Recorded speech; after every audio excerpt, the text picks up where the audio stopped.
तुला माहिती आहे का की महिलांमध्ये ऑस्टिओपोरोसिस म्हणजे हाडांची ठिसूळता याचं प्रमाण जास्त का आहे? First reason is hormonal imbalance. Second reason is bone density is less. Third is nutritional deficiency.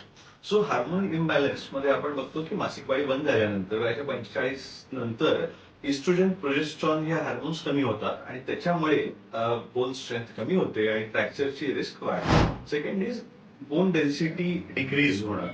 Usually genetically females मध्ये बोन्स थिन असतात आणि वीकर असतात ऍज कम्पेअर्ड टू मेल्स आणि याच्यामुळे परत रिस्क ऑफ फ्रॅक्चर्स वगैरे जास्त असतात.